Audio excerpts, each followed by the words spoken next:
Ne fais pas défiler. Ces astuces paraissent bizarres, mais quand tu en as vraiment besoin, elles peuvent te sauver. La première, tu ne l'oublieras jamais.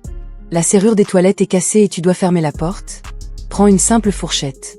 Plie légèrement les dents. Glisse-la dans le trou de la serrure. Ferme la porte. Bloque la poignée dans la fourchette. De l'extérieur, impossible d'ouvrir. Simple, mais ultra efficace. Deuxième astuce. Tes chaussures sont ternes et tu n'as rien pour les cirer. Mets un peu de dentifrice. Ajoute une noisette de crème pour les mains. Frotte avec un chiffon sec. Regarde bien. Elles brillent comme neuves. Troisième. Tu aimes les œufs? Alors ça, tu dois le connaître. Prends une pince à papier.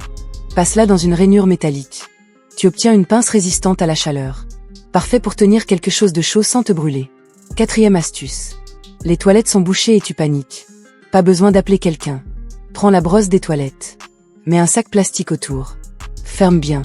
Enfonce dans l'évacuation. Tourne rapidement. Plus tu vas vite, plus ça marche. Souvent, ça se débouche en quelques secondes. Cinquième. Ton téléphone tombe dans un trou ou une canalisation. Pas de panique. Attache un chiffon avec une ficelle. Humidifie légèrement. Colle doucement contre le téléphone. Tu peux le récupérer sans mettre la main dedans. Tu dois marcher dans l'eau mais tu ne veux pas mouiller tes chaussures. Prends un sac plastique solide. Enfile-le autour de la chaussure. Marche normalement. L'eau reste dehors. Et tu peux le réutiliser. Septième. Une porte d'armoire ne ferme plus droit. Pas besoin de changer les charnières. Tourne légèrement la vis du haut. Regarde la porte descendre. Tourne celle du milieu. L'écart disparaît. Un simple réglage et tout redevient droit. Quatrième astuce. Tu penses que ce sont des petits trucs inutiles, jusqu'au jour où tu en as vraiment besoin. Et la neuvième, c'est toujours celle qu'on regrette de ne pas avoir vue plus tôt. Dis-moi honnêtement si tu en connaissais au moins une.